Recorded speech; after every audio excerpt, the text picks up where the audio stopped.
இயேசு உங்களை நேசிக்கிறார். இந்த நாள் வேதாகம தியானத்திற்கு உங்களை அன்புடன் அழைக்கிறேன். இதோ என் உள்ளங்கைகளில் உன்னை வரைந்திருக்கிறேன், உன் மதில்கள் எப்போதும் என் முன் இருக்கிறது. ஏசாயா 49 அதிகாரம் 16 வசனம்.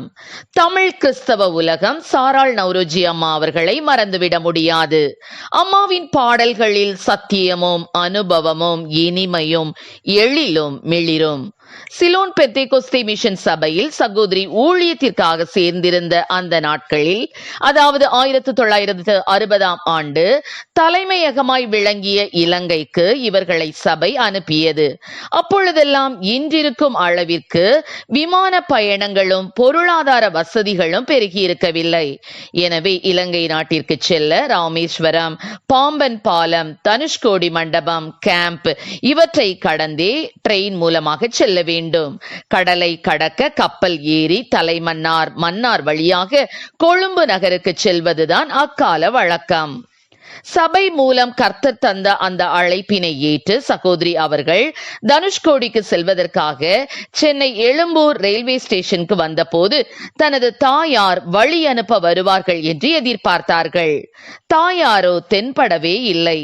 ட்ரெயினில் ஏறி அமர்ந்த போதும் சகோதரி சாராள் நவ்ரோஜியின் கண்கள் தன் தாயார் தென்படுகிறார்களா என்று தன் தாயாரை தேடி தேடி பார்த்தன. தாயாரோ வர காணோம். வண்டியும் புறப்பட தயாராயிற்று. தாயார் வரமாட்டார்கள் போலும் என தன்னை தேற்றிக் கொண்டிருந்த போது ஏசாயா 49:16 சொல்லப்பட்ட வசனம், இதோ என் உள்ளங்கைகளில் உன்னை வரைந்திருக்கிறேன், உன் மதில்கள் எப்போதும் என் முன் இருக்கிறது என்ற வசனம் அவர்கள் சிந்தனையில் மின்னியது. ட்ரெயினில் இருந்தபடியே அவர்கள் அன்று எழுதிய நம்பிக்கையின் பாடல்தான் இது.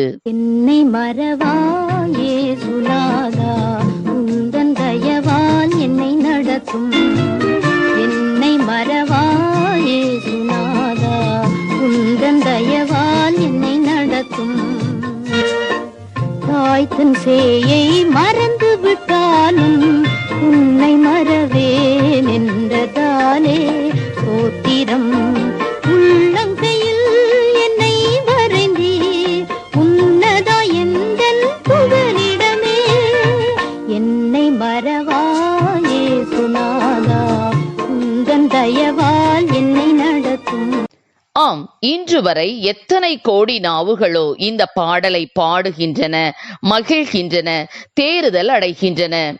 சகோதரி அவர்கள் இந்த பாடலை எழுத வேண்டுமென விரும்பிய பரிசுத்த ஆவியானவர்தான் அவர்கள் தாயாரை சற்று மறைத்து வைத்தாரோ என்னவோ.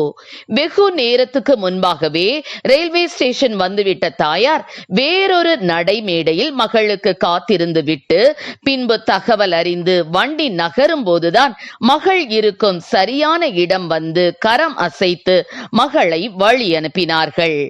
ஆம், எனக்கு அருமையானவர்களே, இந்த பாடலை பாடும்போது ஒரு குழந்தை தன் தாயின் மடியில் எவ்வித கலக்கமோ பயமோ தவிப்போ இன்றி மகிழ்ந்து களி கூறும் உணர்வுதான் வந்து சேரும். அவநம்பிக்கை, அதைரியம், பயம், சந்தேகம், கலவரம், சத்துருவின் ஆயுதங்கள் பற்றிய திகில் எல்லாமே பறந்தோடிவிடும்.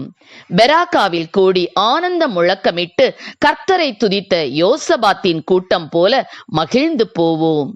தன் சோக அனுபவத்தில் ஒரு தெய்வீக இதமும் துணிவும் கொண்ட சகோதரி அவர்கள் ஆயிரமான மக்களுக்கு உபயோகமான அருமையான பாடலை எழுதுவதற்கு இந்த அனுபவத்தை தேவனே அவர்களுக்கு கொடுத்திருந்தார். ஆம் பிரியமானவர்களே, பிலிப்பியர் 1:12 சொல்லப்பட்டபடி, சகோதரரே, எனக்கு சம்பவித்தவைகள் சுவிசேஷம் பிரபலமாகும்படிக்கு ஏதுவாயிற்றென்று நீங்கள் அறிய மனதாயிருக்கிறேன் என்ற வசனத்தின்படி சகோதரி சாராள் நவ்ரோஜிக்கு சம்பவித்த காரியம் சுவிசேஷம் பிரபலமாகும்படிக்கு ஏதுவாயிற்று. எனவே ஊழியருக்கு சம்பவிப்பவைகள் எவையாயினும் அவை அவர்களுக்கு சாதகமானவையோ பாதகமானவையோ எப்படி இருந்தாலும் அனைத்தும் நன்மைக்கே. கர்த்தர் நம்மை ஆசீர்வதிப்பாராக. ஆமென். ஜெபம். எங்களை அதிகமாக நேசித்து நடத்தீர் எங்கள் அன்பின் பரலோக பிதாவே, அப்பா, எங்களுடைய கர்த்தாவே துயரமான நேரங்களிலே, அப்பா, கஷ்டமான நேரங்களிலே, அப்பா, உம்முடைய வசனத்தின் மூலம் எங்களை கர்த்தாவே தேவனீர் ஆறுதல் படுத்துகிறீர் ஆண்டவரே. அப்பா, என்னை மறவாய் இயேசுநாதா என்ற பாடல் மூலமா எத்தனையோ இதயங்கள் தேற்றப்படுகின்றன ஆண்டவரே. இப்படிப்பட்ட அபிஷேகம் அபிஷேக பாடல்கள் இந்த நாட்களிலே கர்த்தாவே எழுதப்பட என் தேவநல கிருபைகளை தாரும், ஆசீர்வதியும். இயேசுவின் நாமத்திலே ஜெபிக்கிறோம் நல்ல பிதாவே, ஆமென்.